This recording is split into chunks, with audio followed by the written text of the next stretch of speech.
Good evening. My name's Kim Nossel. I'm the Director of the School of Policy Studies, and it is my pleasure to welcome you this evening. Let me begin by formally acknowledging that we're meeting tonight on the traditional lands of the Haudenosaunee and Anishinaabe peoples. The Chancellor David Dodge Lecture is a joint initiative of the Queen's School of Business, the Queen's Economics Department, and the School of Policy Studies of Queen's. And I just wanted to thank Dean David Saunders of the QSB and Hugh Lloyd Ellis of the Economics Department for their tremendous cooperation in organizing the introduction of the Chancellor David Dodge Lecture. This lecture was inaugurated, as you can see by your program this year. It's the inaugural lecture tonight. It's intended to honor David, not only for his contributions to Queen's as Chancellor, but also to his contributions to Canada and public policy in Canada. Without further ado, I'm going to turn it over to the principal, David Wolf, who will say a little more about this.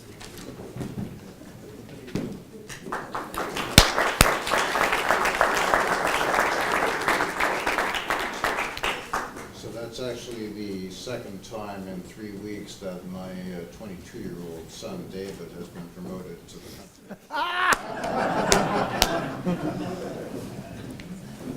David's on the brain. So that's right. Well, good evening, everybody, and thank you for being here tonight for the very first annual Chancellor David Dodge Lecture in Public Finance. And I really can't think of a better way to celebrate our 13th Chancellor's contributions to Queen's than by creating a new forum for the sharing of ideas. And we are very fortunate, as Kim noted, that David Dodge himself is delivering the inaugural lecture. This is a man who presided over convocation like few others, and having shared the stage with him for 5 of his 6 years as Chancellor, I know that very well, not only because of the remarkable presence and personality he brought to the stage at Grant Hall, but also because of the obvious delight he took in shaking hands with thousands of newly minted graduates. Dr. David Dodge served as our Chancellor from 2008 until July of this year, when he retired his regalia at the end of his second 3-year term. But his connections to Queen's were forged long before he stepped into that role. A member of the class of 1965, Dr. Dodge returned to Queen's to teach economics after earning his PhD at Princeton. He also taught at the University of British Columbia, Simon Fraser, and the Johns Hopkins University.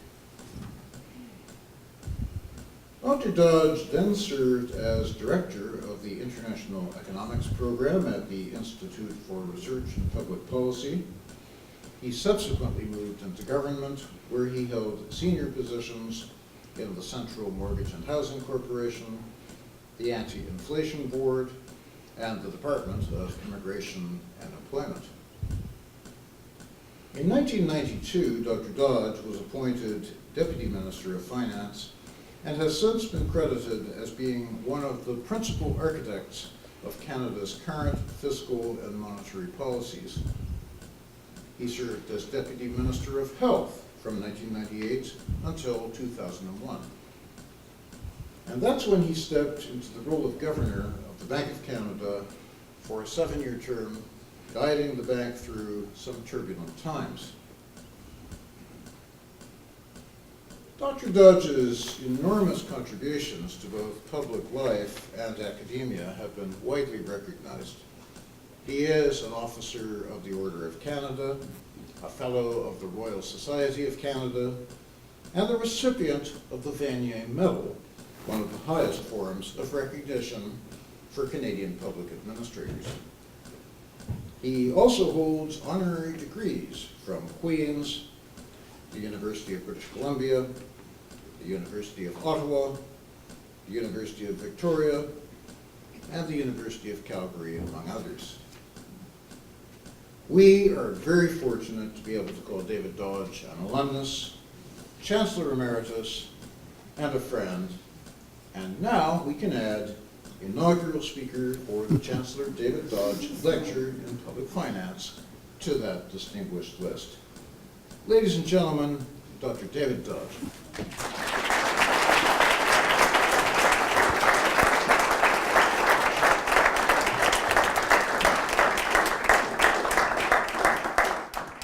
Well, thank you, Daniel, and thank you, Kim.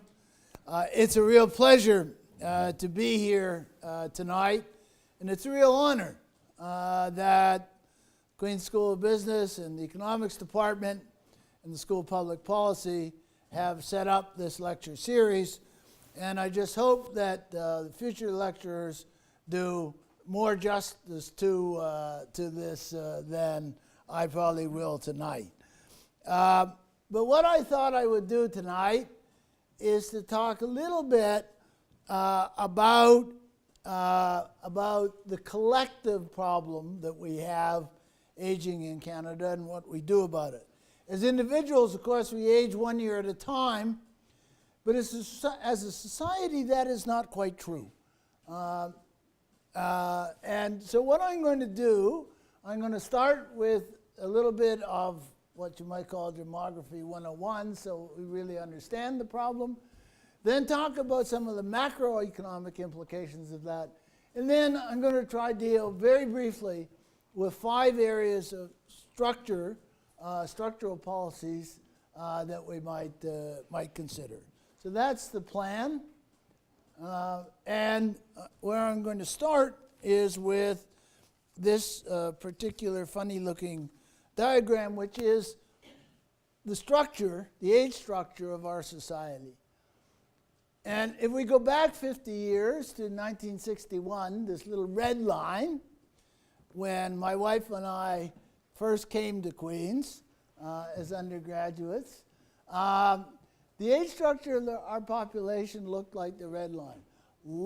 This is the fraction of the population in each age cohort. So we had lots of very young people, the baby boom, which we well know. And then here are Chris and me and this little bit here, the people that were born during the war, and there weren't very many of us. And then the sort of natural thing you would think, especially back in 1961, of people dying as they got older. Today we have a very different structure, very different than that. Relatively few young people.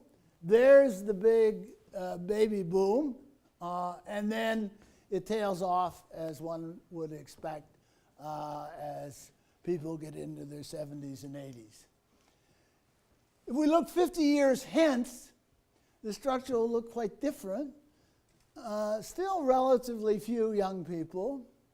A bit of a bulge in the middle, but it's almost straight up until you get to the 80s when people are dying of old age. And the reason it's not quite straight up is that immigrants, when they arrive, don't arrive at 0 years of age. And so you get quite a different population structure when you rely primarily on immigration. And I'll deal with that in just a second. But what is, I think, really important for us in this room to understand, our collective problem, is if we go back to the end of the war period, 51, 61, lots of kids, relatively few old people, and so there were lots of people to be supported by those in the labor force. So the dark blue and the dark blue are kids, the light blue are old people, and this is how much they represent as a fraction of the labor force age population, 15 to 65. So we had lots of kids here during the baby boom. We then have had an extraordinary period since the early 70s, which is just about ending now, when we have lots of people in the labor force and relatively few young people and relatively few old people to be supported.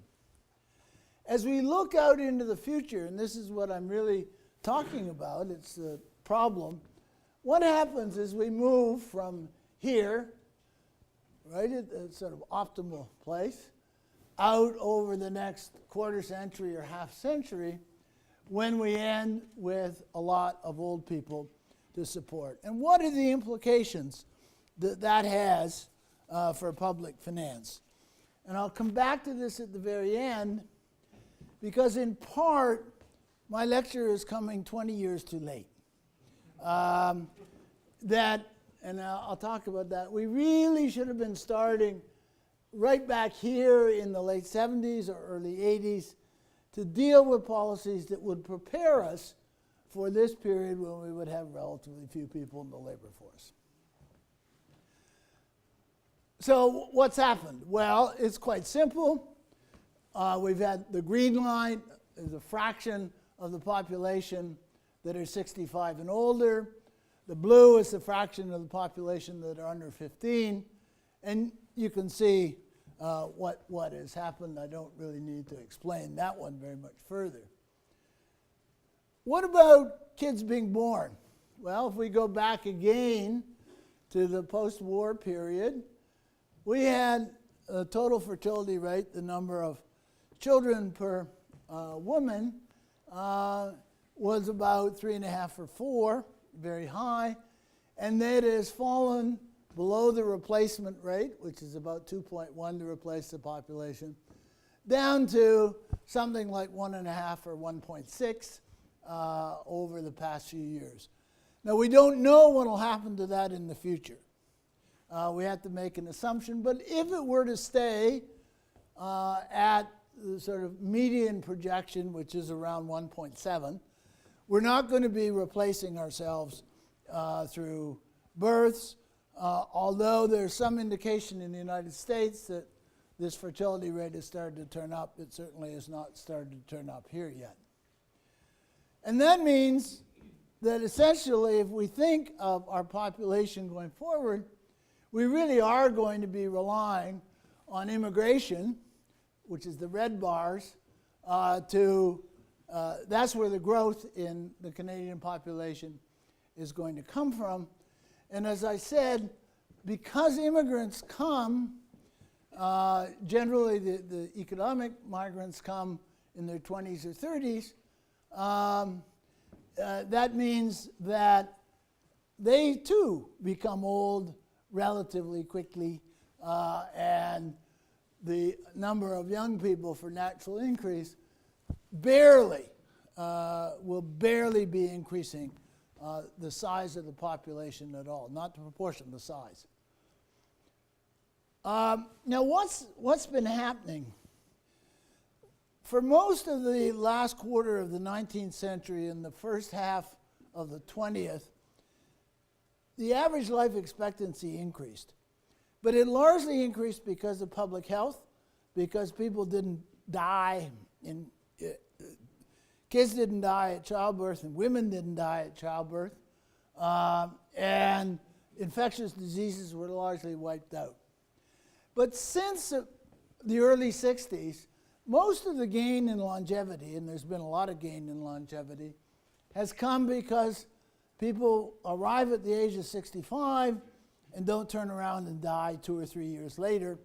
They live for quite a long time. So if we go back to when our Canada Pension Plan was started, on average, a person who reached age 65, a male, would live about 14 years. Today, he would live about 19 years, and by the time we get out to 2036 or so, he'll be living for 21 years. So the thing is that if we continue to think of 65 as the normal retirement age, people just live a lot longer past that age of retirement. And of course, it's true for women as well, but what's interesting to note is that the gains in longevity have been much greater for males in the second half of the 20th century than they were for women. Still haven't caught up to the women in terms of longevity, but the gains have been greater. So where does that leave us? And this is the end of Demography 101, you'll be glad to know. Where does that leave us? It means that as we look out over the next few years, that in fact, barely, initially there will not be as many young people coming into the labor force as there will be older people leaving the labor force. And so we actually get a period where this happens. And then as we get way out, 2040 or so, there will be about replacing those that leave. And so that's what's really important to remember, that we have this, while we as individuals age 1 year at a time, society as a whole doesn't age 1 year at a time. And indeed, we are going through a period where we're barely replacing with young people those that are retiring from the labor force. That's by age, but what about by participation? And what we've seen over time has been that the participation rate of the 15 to 64-year-olds, so-called the prime age people, although as you get older you redefine that word prime,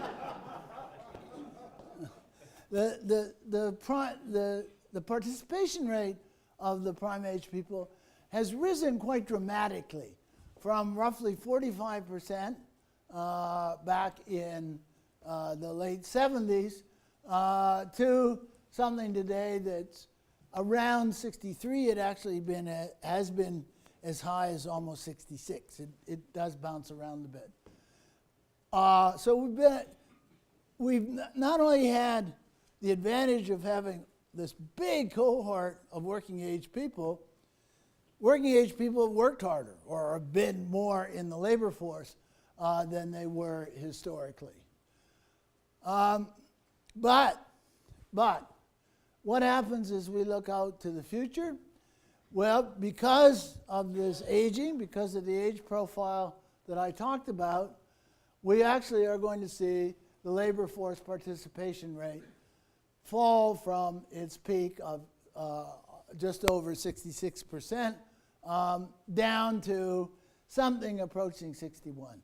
And that assumes, by the way, that there is some increase in the participation rate, in particular of those aged 60 to 65, where those aged 60 to 65. You add all that up, what does it mean? It means that as we get out to the 2030s, we're going to have roughly half of the population supporting the other half of the population, and the other half are largely going to be old rather than historically when they were young and children. And so our collective challenge, in some sense, is we know this is going to happen. How do we prepare ourselves for it? What do we do in terms of public policy? So the first thing that one would argue, let me just go back to the slide for a moment.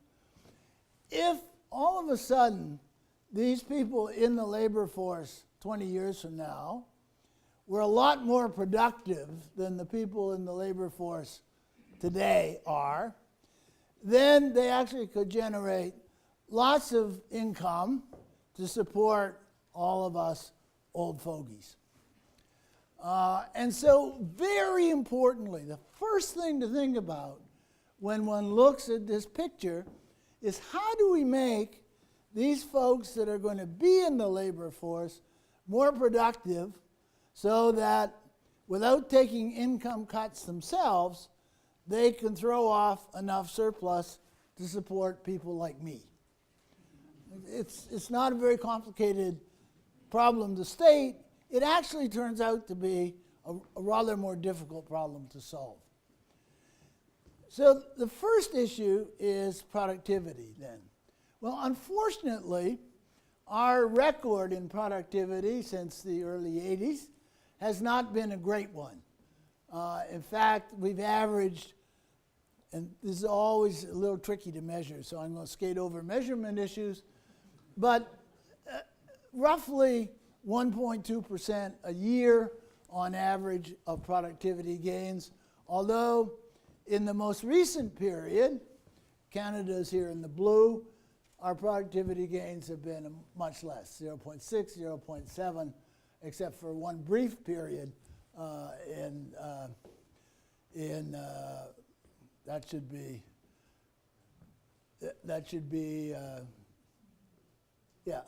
the 94 to 2003. It's just the numbers got reversed. And we have, not only have we had poor productivity, but we've been very much worse than our American counterparts. And so the first question that you might ask in terms of how do we prepare for our collective old age, or let me put it differently, first question that us old folks ought to ask about how we prepare for our collective old age is how indeed, what policies we ought to be following to raise the productivity of those in the labor force. At least to try get it up to the U.S. level. Now our problem is we don't fully understand why it is that we have done so relatively poorly over this period since 1983. And we have done relatively poorly since 83. And very much unlike the immediate post-war period from 53 to 73, where we actually outperformed the Americans. So why is it that we have done relatively poorly vis-a-vis the Americans? And by the way, if we had the total OECD up there, we'd be down, well down in the bottom third of the OECD performance over that period. Well, the long and short of it is we really don't know why it is. There have been lots of studies to try disentangle the reasons. But after you go through adjusting for the things we really are quite good at adjusting for, like industry mix and so on, after you go through that, you still end with a real black hole as to why it is that we have performed quite so poorly relative to our OECD or relative to the U.S. counterparts. If we knew the answer, we could fix it all. But we do have some hints at the answer of what ought to, at least in terms of general policy, be helpful in increasing productivity.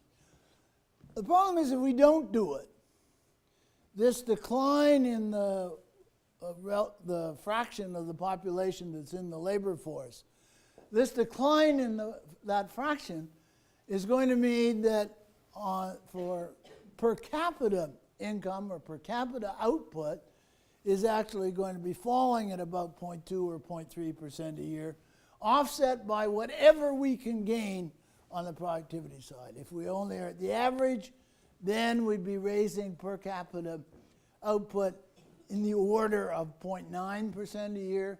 If it's just like the performance of the last few years, we'd only be raising it about 0.6 per year. So if we're going to have the money, the collective wealth and collective output to support this older population, then we really do have to do something about raising that productivity. So, as I said, we don't really know why we've done quite so badly, but we do know some things that would help. And One of them is the amount we invest every year. And what you can see is that if we go back again, I didn't put the whole earlier period, but we were investing roughly 20% a year of our total GDP went back in terms of investment. And that fell really following the first oil shock in the mid-70s. That fell, and we're starting to regain a little bit of that investment, but we're still relatively low, and relatively low compared to where we need to be, since Canada happens to be a quite capital-intensive country given our industry mix. So one of the things that we know is that increased investment in both the private sector, the blue, and the public sector is one way we could operate to try raise the productivity of this smaller proportion of folks that's going to be in the labor force going forward. I don't have a number, but you might think if we were going back to something that looked like where we were in that earlier period, when actually, you'll recall, was the period when we actually had productivity gains faster than the United States. So that is clearly one aspect. This is investment in, largely here, plant and equipment. In the public sector, it tends to be more infrastructure.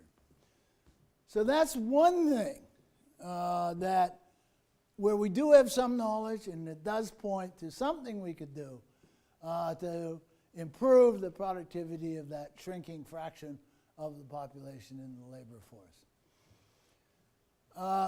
Now, private sector has a really important role to play here, as does the public sector. But let's take the private sector for a moment. And here, we don't have Robin Baudouin in the audience tonight. It's too bad.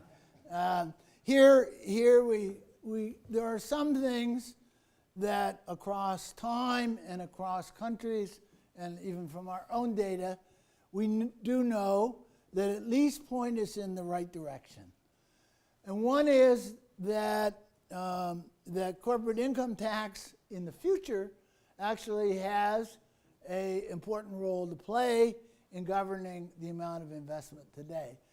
Now, we've been actually quite good as a country at reducing corporate income taxes over time. We're still not by any means at the bottom of the corporate income tax side, but a continuation of the policies that we've had there. But one of the things we know is that a very broad corporate income tax base at a low rate, A, generates revenue, and B, doesn't create distortions. So one of the things we could continue to do is what we did back in 86, 87, is to try broaden that base out and bring the rates down. Unfortunately, we've been moving recently in the opposite direction and driving little holes in the system, which gets rid of revenue and doesn't do very much in terms of providing really good incentive to invest. The toughest one here is the small business rate, which is capped, and what that tends to do is to provide an incentive for businesses to stay small rather than to grow. So we do know some things here. As I say, I wish Robin was here. He could elucidate much more. The other thing that we do know is that capital taxes actually work very much in the wrong direction in terms of providing incentives for capital investment. So eliminating further now, we've got them more at the provincial and municipal level than the federal level, but it's really quite important to keep those, not have capital taxes. When we turn to municipalities, which are extremely important, Mr. Gerritsen,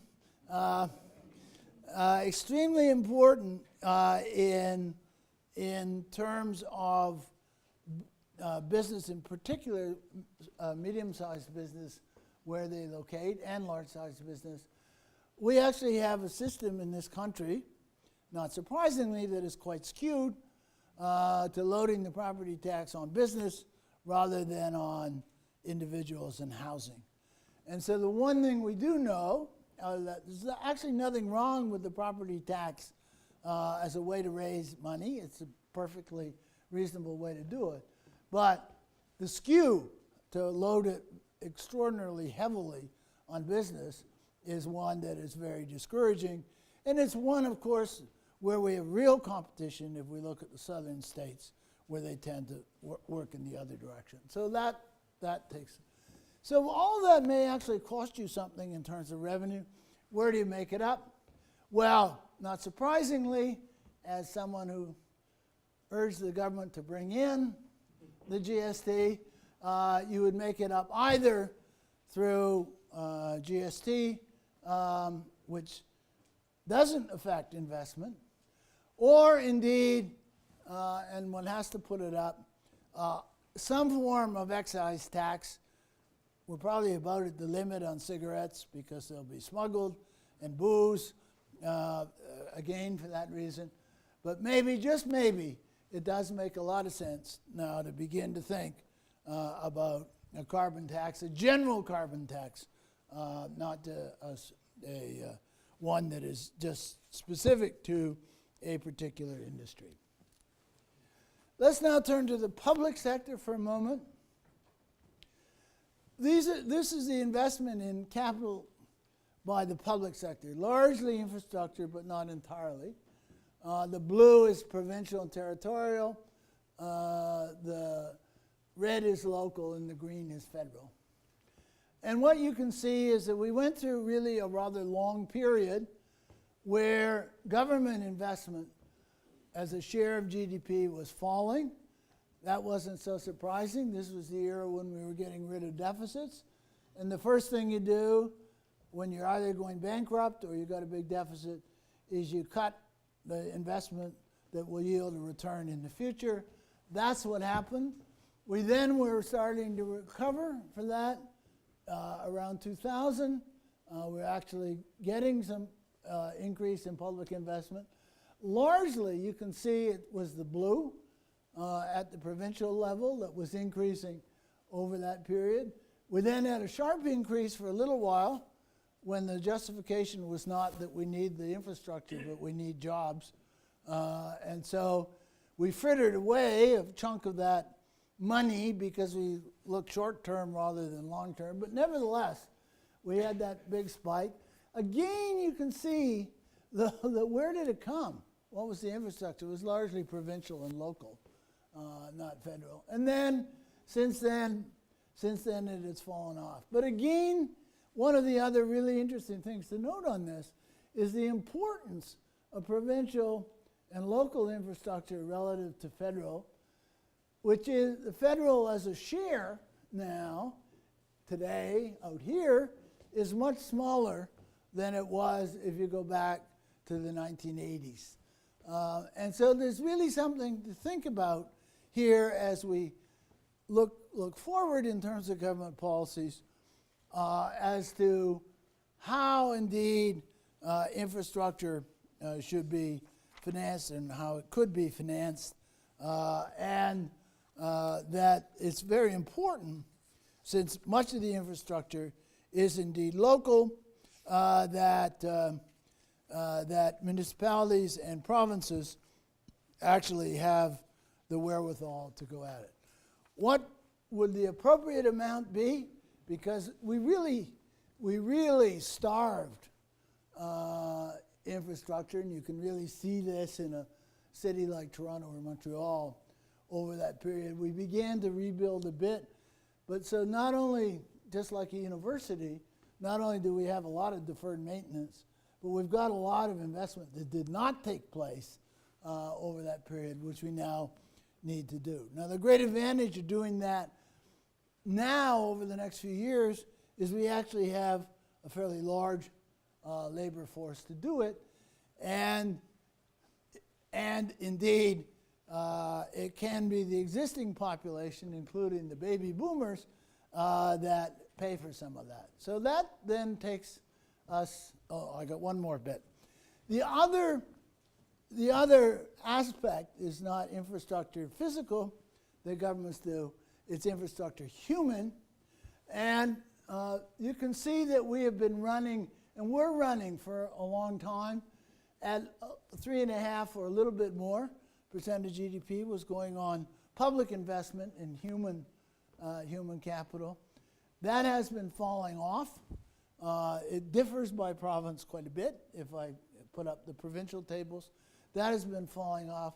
And so indeed, in thinking about infrastructure, we ought not to forget the human infrastructure, which is extraordinarily important. And this is both early childhood, this is the early grades, it is high school, and of course, post-secondary. And we do have to think hard about this and making sure we do make those appropriate investments, because these are the people that are going to have to support people like me in my old age, and I sure want them to be as productive as they can be. So those are two aspects, at least, where we have some general guidelines about what government can do to help us deal with this collective aging problem that we have. There is a question then, question then is, how do we finance that? And in the end, we've got to finance that out of current consumption. Either government's got to save more, or we got to save more as individuals or corporations, or we borrow more from foreigners in order to do it. But you have to have the saving. In the end, this is an identity. They've got to add up.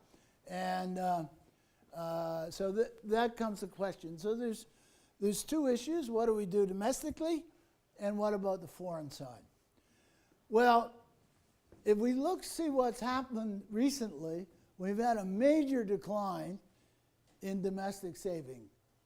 And you know that some of that's not so the little dip is not so surprising. That was during the Great Recession. But we've had, after a period when we were doing quite well in terms of domestic saving, because governments were doing a lot of saving, we now have quite a different picture.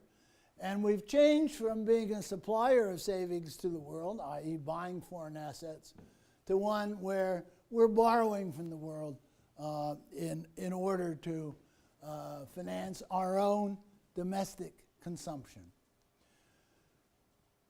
So we went through this one period, as I said, in the 90s, where we paid off a lot of our foreign debt. We've bounced kind of along here.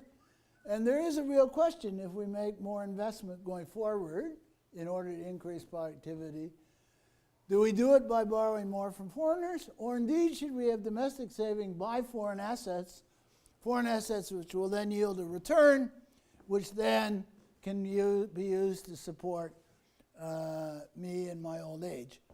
And I think there's actually quite a good argument that, especially in a resource country such as our own, that we actually should be driving this line down a lot further, i.e. building up a stock of foreign assets rather than building a stock of foreign debt. Let's turn to our own domestic saving, which is the black line is households.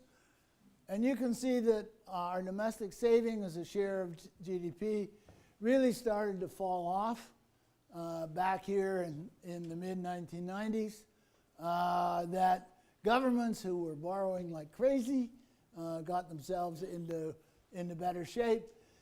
But the corporations continue actually to be fairly large net savers, which is a bit surprising, because what we would really like is the business sector to be investing rather than to be big savers. But they certainly have continued to throw off some retained earnings, a fair amount of retained earnings to be invested. So let's turn to the two sectors.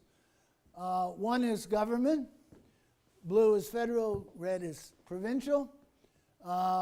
This is our net debt. And as I said, you can see we had incredible reduction in net debt, i.e. governments were doing a lot of saving. We then hit the recession in 2008. We started to spend. And indeed, what has happened since then is that the federal government has done something to correct it, but provincial governments, which bear the cost of us old people, really have gone on spending. So it is important on this front that governments not build up huge amounts of debt to be paid off in the future. On the other hand, what's really important is what they use that money for. So if governments actually run operating surpluses, big operating surpluses, it gives them money to make direct investment out of current income, just as firms do out of retained earnings. And that would allow the debt to turn down. And that actually is really important, but very difficult, because that is taxing now for services that are not rendered now, but will be rendered in the future. And that is always a very difficult thing for governments to do. But if we're asking what can we do collectively, there is an answer there. Now, let me now turn to households for a moment. This is my successor at the bank has been very interested in this particular issue of late. But talk about households here for a moment, because that has a number of implications of how we deal with things going forward. And basically, the answer is the household sector is going to have to save more and or work longer, retire later. So the average age of retirement actually has been creeping up. It bottomed out in the early part of this century and has been rising, and undoubtedly will rise again on its own. But there clearly are policies that can incent that rise, which will slow down the rate of decline of the labor force as a share of population. And all we have to do in some sense is get back to where we were, and we've actually added a lot of labor over this transition period that we're going through. So policies should be aimed at retaining, not forcing, but aimed at retaining folks in the labor force, not just those between 60 and 65, but those certainly 65 to 70. The reason, of course, is because they're a very big cohort. But then looking beyond that, what you can see from this chart is that there's been a massive decline during the late 80s and 90s, massive decline in the share of household income that gets saved in pure saving, either put in a pension fund or put in stocks and bonds or mutual funds or something over that period. And surprisingly, it has just stayed down. And it's that issue, I think, that is worries appropriately in some ways, but not in all ways, appropriately worries the governor of the bank and a number of other people. I do want to be, so let me go back to that one though. I do want to be a little bit careful here though, because certainly at current levels, and indeed, really we've had relatively low interest rates all through this period. As soon as you have a low interest rate, because of the way we measure saving, it automatically generates a lower number, because all the money you got locked away in your pension fund at high interest rates is throwing off a lot of apparent savings because it gets attributed back to households. So there is a bit of measurement issue in here, and one has to be careful about overstating it. But The other one to look at that is very interesting is where does the money go that people are not saving? And what we've seen is that in Canada, and this is where we are different from the United States, for example, is that consistently from the beginning of this century, and it carries on. I'm sorry I didn't take the number right on out. But we've been using what we would have saved in financial assets to invest in housing. And so we have a rather large stock of housing relative to the structure of our population now, having continued this for a number of years and continuing it. We're still running at about 200,000 starts a year. Probably need something like 170, 160. You never know quite, but in any event, we've been building more houses than we need. Why? Because there's been tremendous incentive to do that through very low interest rates, which push this line down and push that line up. And so, in a sense, we've got households with a very distorted asset base at the moment. And so, as I say, my successor at the bank is right to be worried about this issue, but not necessarily for the reason that he worries about it, because you can't always convert that housing into income when you will need it out here. And so the idea that, savings, buying houses gives you savings that are as safe as houses actually is not quite true. And so we do have a problem. In part it comes through our monetary policy, in part comes to the rules we have at CMHC or whatever. We do have a problem here. And so this is actually a real challenge for us, especially over the next decade or 12 years while we still have all the baby boomers in the labor force. It's a real challenge not to divert too much of our savings into that form and keep some of it in financial form to finance that investment that I just talked about. So here you say, I was going to talk about Canada and our collective old age, and I've yet to mention the one thing that everybody thinks about of Canada and the collective in their old age is what about pension?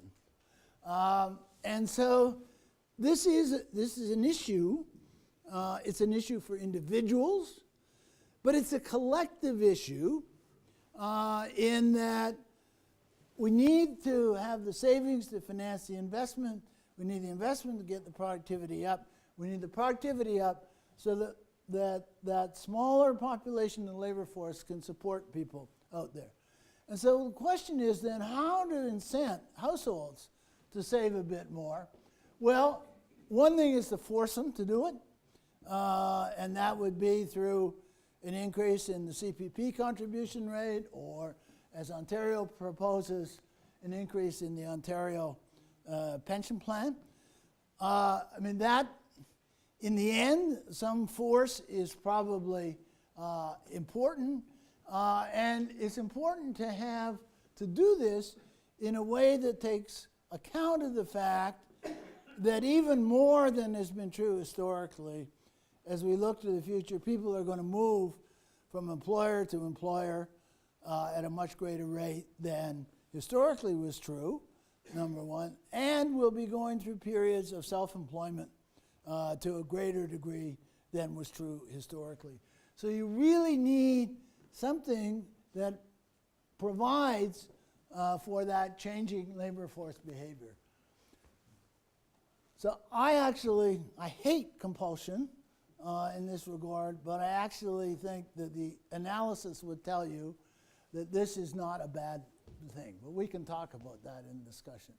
Second, you can improve the pension legislation, which is designed to absolutely ensure that no corporation will ever realistically take on, or certainly no chief financial officer of a corporation would ever agree to a defined benefit plan again, or indeed a chief financial officer of a university, madame, would ever agree to it. But we've not had legislation, and certainly in this province have not had legislation that is really favorable to various forms of shared risk plan. And that probably really is the way ahead. I know the government has draft legislation that they're ready to go with in Ontario. Probably isn't quite right, but they're at least getting there. This is probably a big issue. Third issue is one that I hesitate to talk about, and that is we've designed our guaranteed income system and our old age support system with these internal tax rates to it, which are very high. And especially for lower income workers, not for poverty people, but lower income workers, we tax any savings that they make, we tax it back at 50% because we take away their guaranteed income supplement. Now historically, back in '66 when this system came into being, the thought was it would phase out as the Canada Pension Plan rose.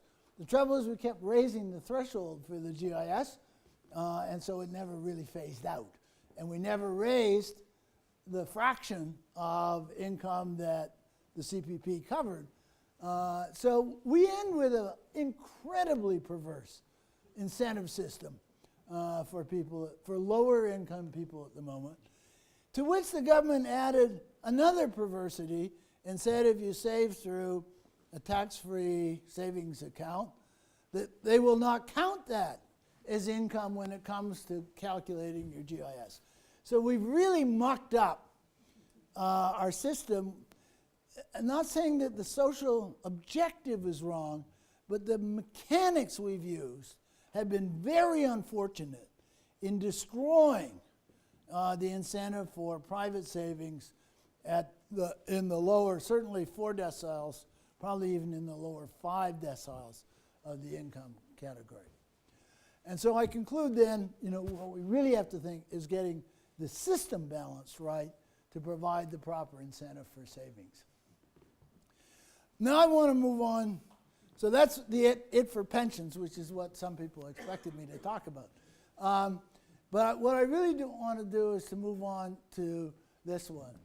We are going to have roughly a tripling of the number of people over 80 in this country over the 3 decades from today. And that's terrific, right? It's really good. It's really good. But those over 80, well, those really starting about age 79, or 75, I mean, but certainly those over 80 are really heavy users of our healthcare system.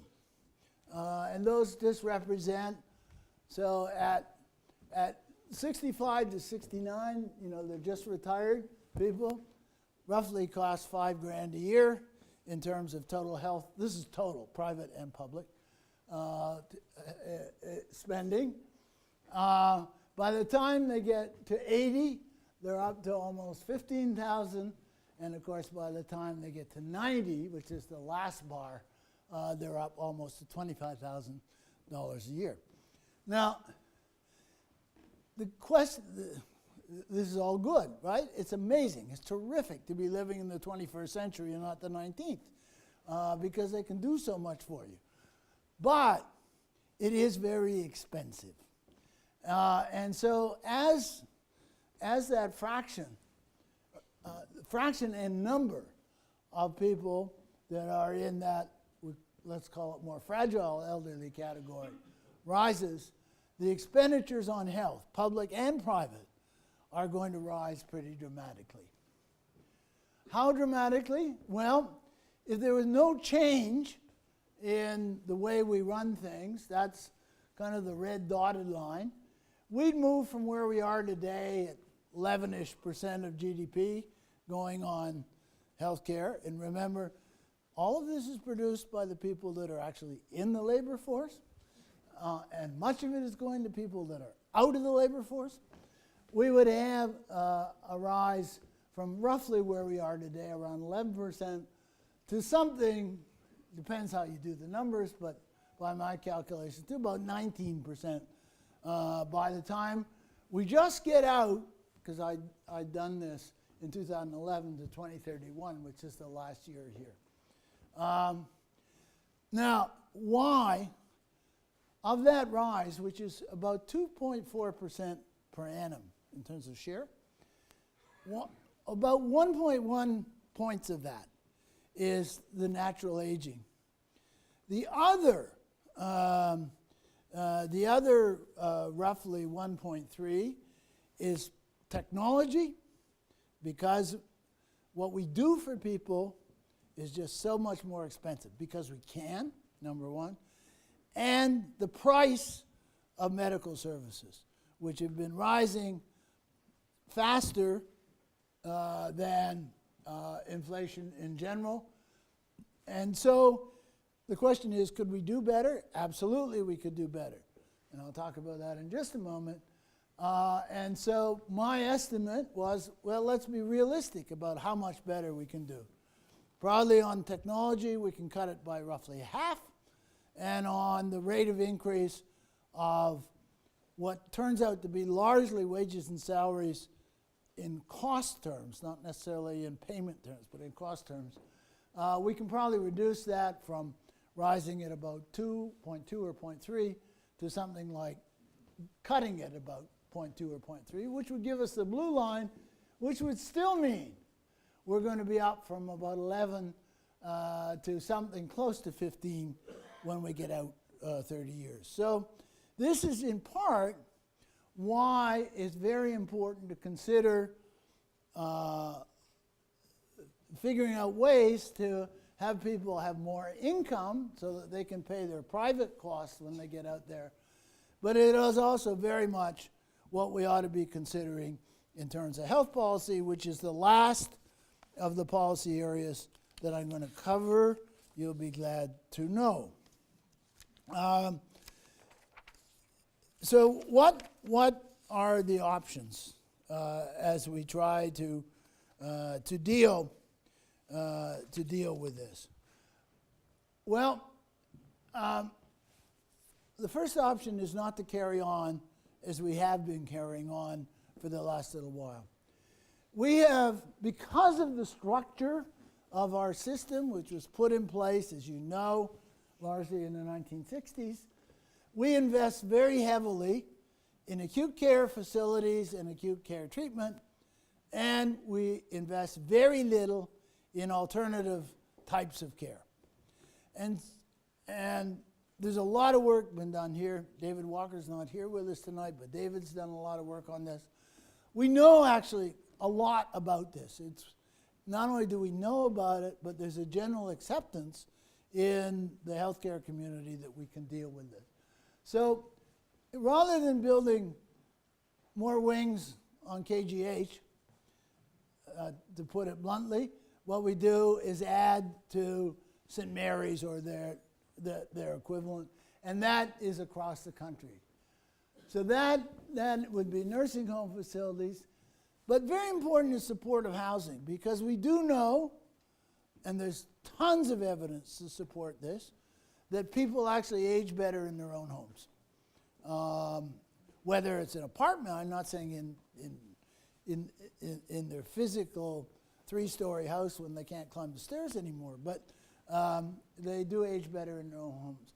But that requires the right sort of housing, but it also requires, and that's the second part, it requires the social services that go along with it. Now, social services were not covered in our medical care arrangement that we came to in 1966, or in the 1960s. And finally, we really do have to continue to accelerate our emphasis on building appropriate primary care facilities That's not just for elderly people, of course, that's for everybody. But we know this, and we've known it for a decade, and yet we resolutely seem to refuse to do it. And I understand the political difficulties. You know, when somebody in Kirkland Lake can't find a bed, that's when the telephone rings in the minister's office. And so there is a problem. There's a political problem in how we dealt it. But we know that this is what we need to do. And, you know, we are quite lucky now. We've got a president of a CMA, obviously at a great institution, from a great institution, who would very much support this and is on the road supporting this. So my own view is that this is extraordinarily important and something we need to start now, because the payout, it takes a long time to reorient a system and to build those facilities. But unless we have facilities to provide alternative level of care, then KGH and hospitals across the country get filled with people who really should not be there and for whom being there is not healthy, to put it bluntly. So we understand this problem, and I would hope that we are now kind of on the verge of being able to move forward. It'll take a decade, but at least let's get ready.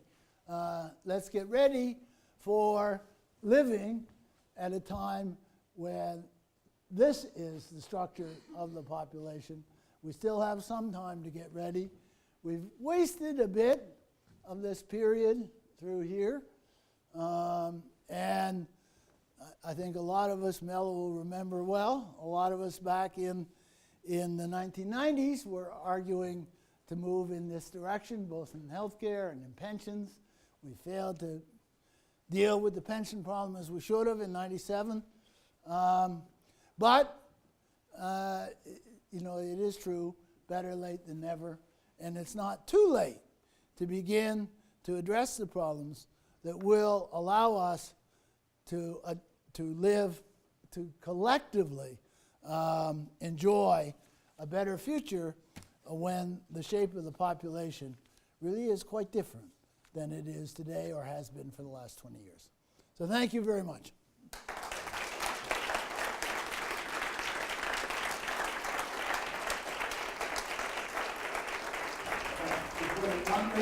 What we do is add to scenarios, and that is across the country. So that would be nursing home facilities, but very important is supportive housing, because we do know, and there's tons of evidence to support this, but not just actually age better ideas. Whether it's an apartment, I'm not saying I guess you didn't mention why productivity went down.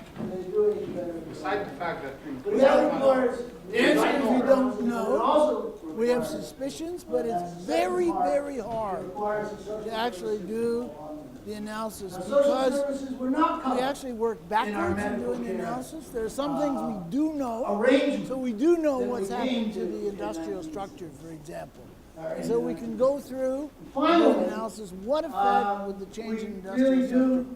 That we can do, and you take that out, and that accounts for a wee smidgen of that difference that I was showing you.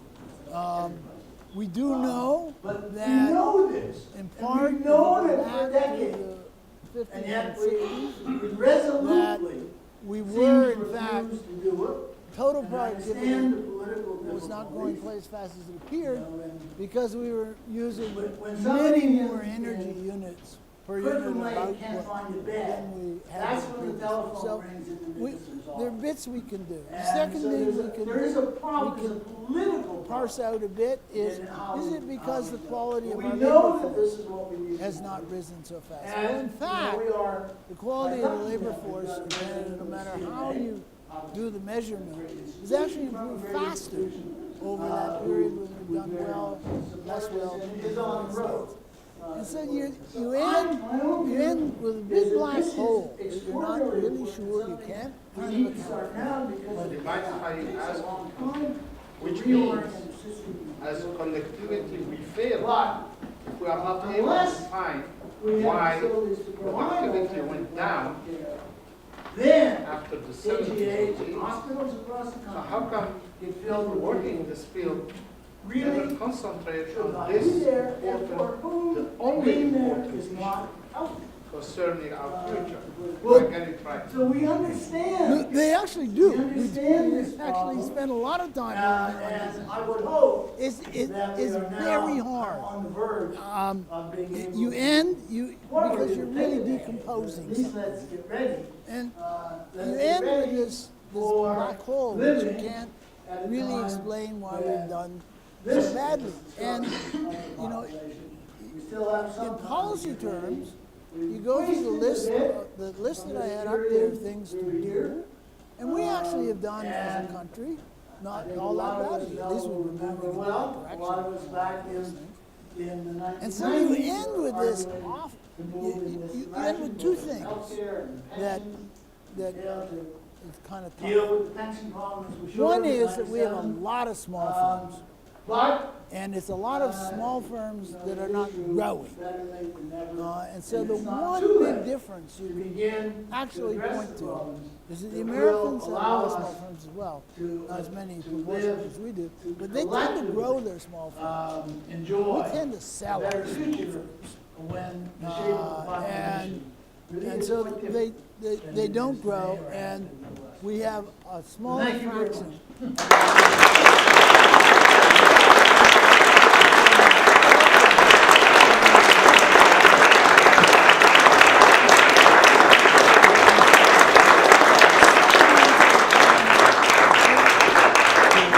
The judge has very kindly end agreed coming to a to conclusion take some questions. when you David, can't I'm gonna let you, figure out any other and reason. It's a bit like Sherlock Holmes as you try to go through it. But And not I just think part of it is that we are just too nice.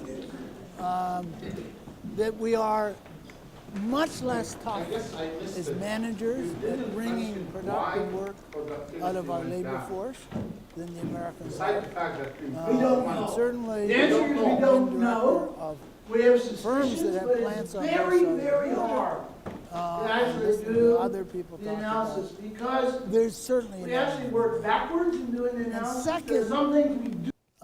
We have CEOs who, by and large, want to sell out rather than be the best in the world. And we may have had policies that have not been helpful in that regard, but you kind of, this is one where I can't give hard evidence, but it's what, I got a black hole I got to fill somehow, and I really, these elements have got to be part of that black hole.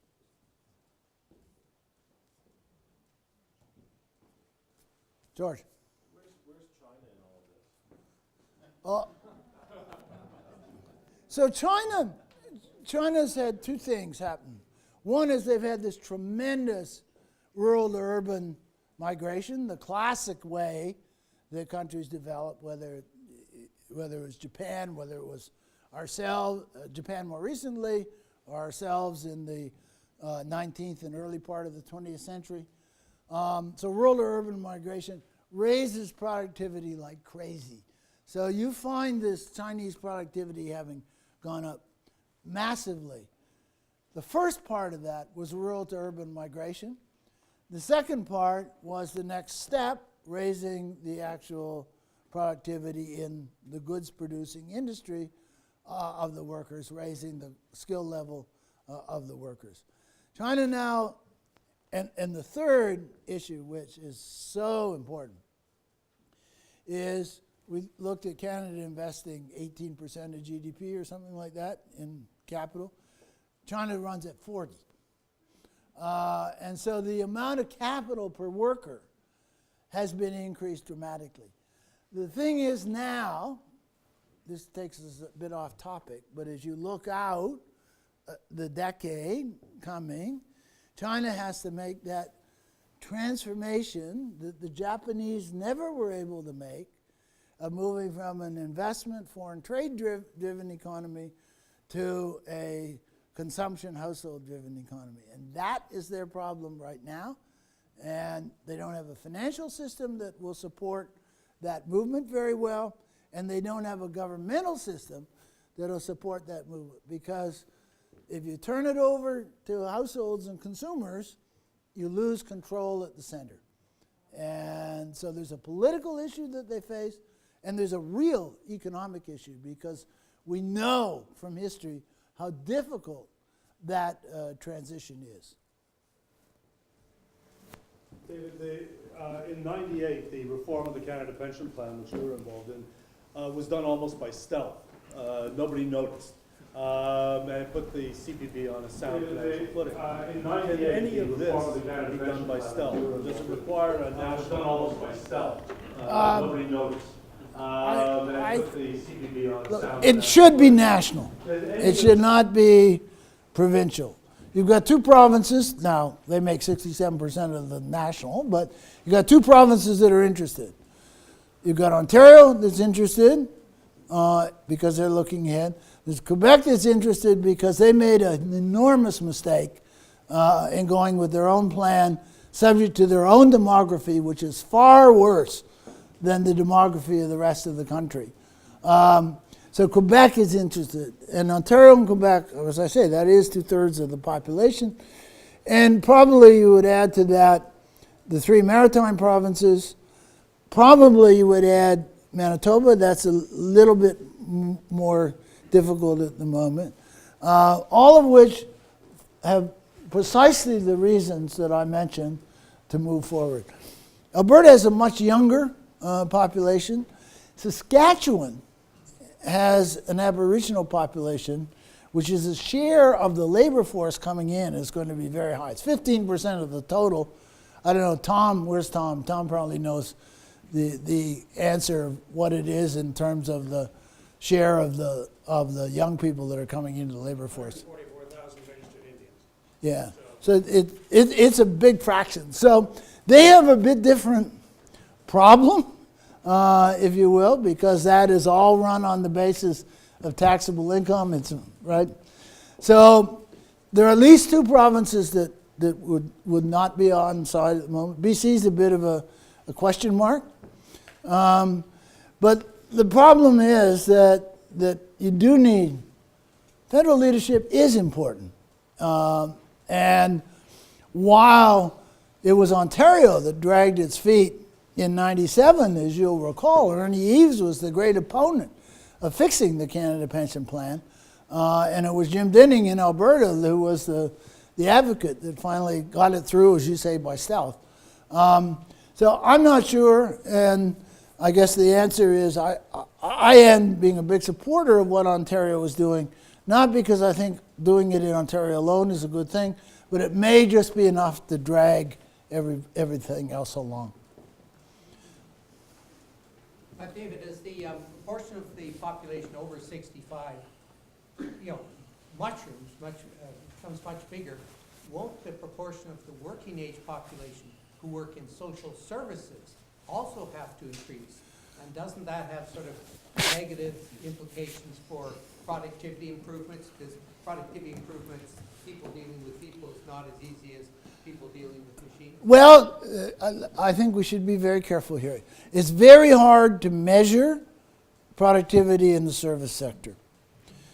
Are there ways that you could dramatically improve the productivity in the service sector? Absolutely, there are ways that you can dramatically improve the productivity in the service sector. And if you think of dealing with the fragile elderly, we have this enormous group of non-fragile elderly that are going to be coming through the system, right? And you don't need medical staff. You need care staff, either physical care or management, helping older people manage their lives.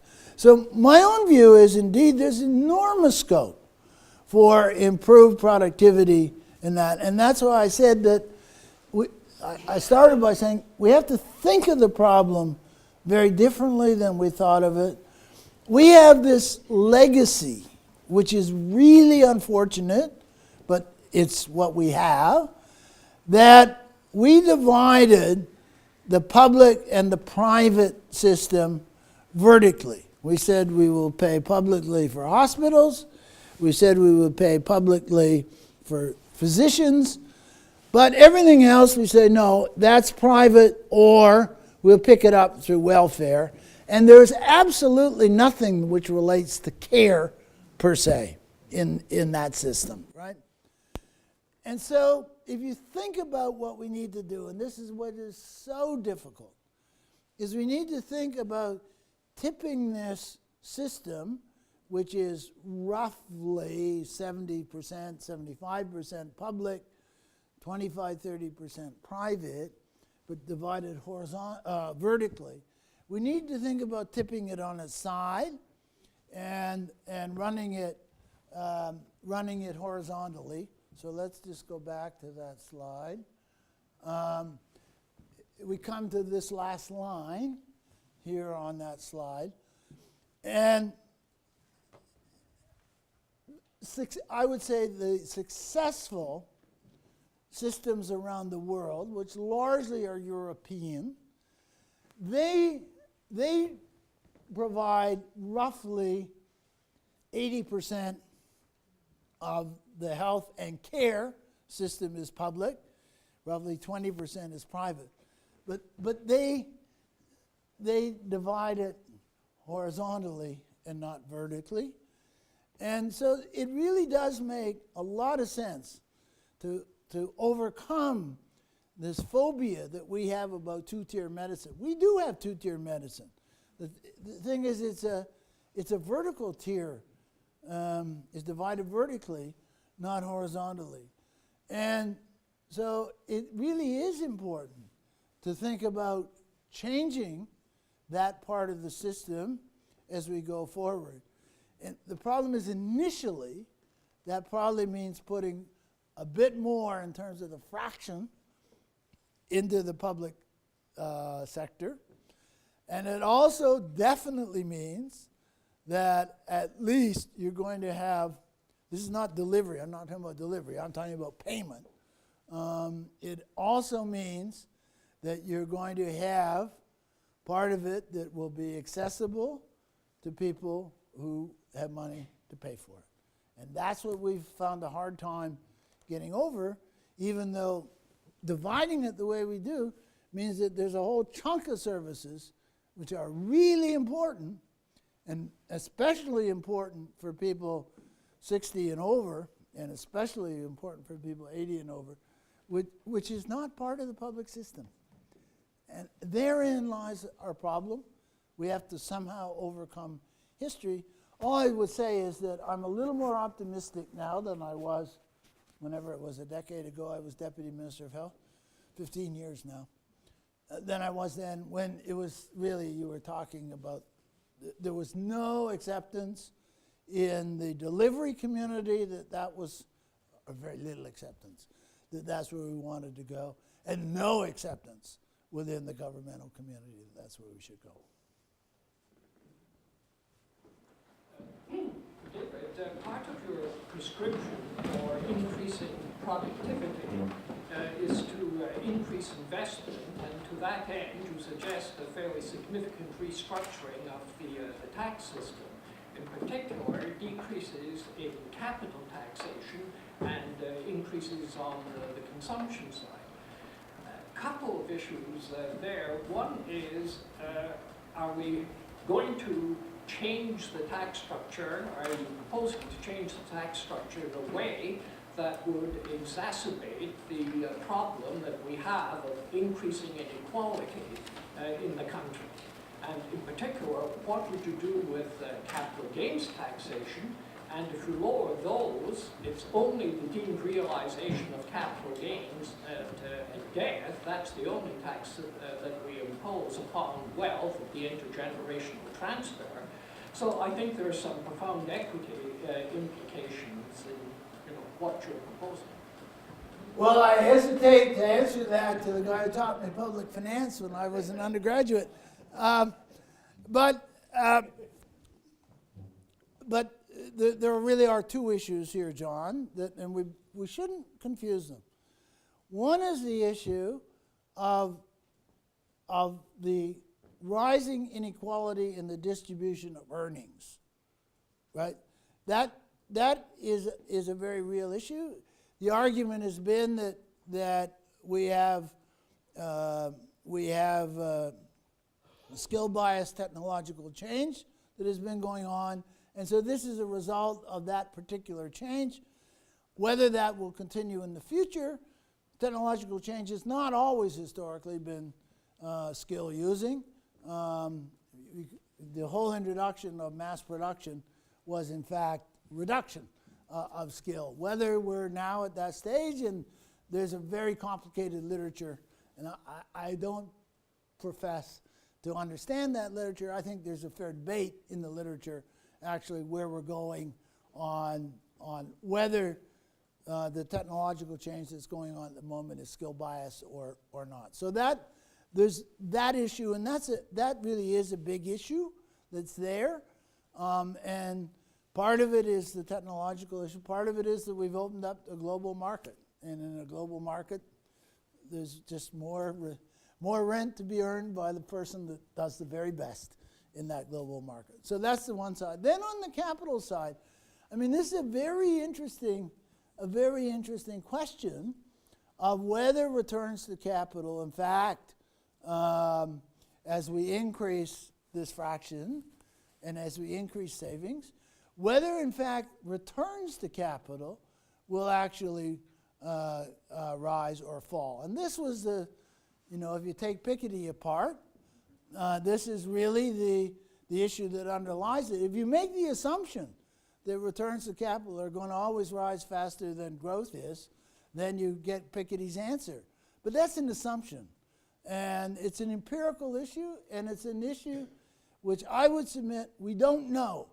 We've always been surprised in the past at the impact of technological change or change on the distribution of capital. And to assert that we're really going to go back to the 19th century, that is the norm, as essentially he does, I think has got no basis. We don't know where that's going to go. But I hear your point, and there's certainly evidence that societies with a somewhat more equal distribution of income, in fact, that can actually be productivity enhancing. But that really relates to earnings distribution as opposed to capital labor. No, actually, we're going to call it a halt now. You can pursue your We'll question go at the bar. with David afterwards in the bar. On behalf of all of the folks here tonight, I wanted to thank David very much for this inaugural lecture. You've set the bar very high.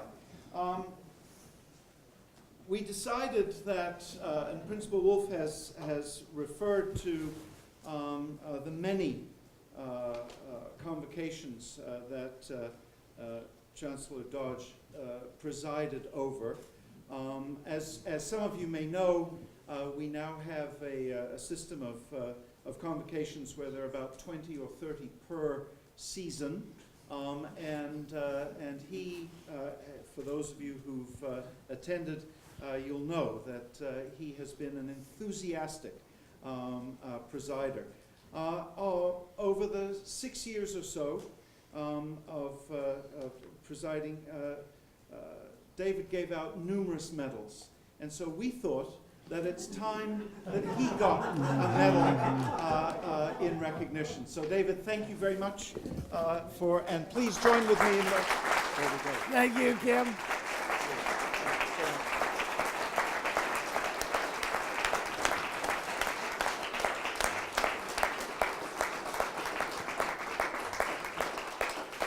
Oh, that's very nice. Gold. Pure gold. And now, I'd like to welcome you downstairs. There's coffee, tea, cider, and shortbread.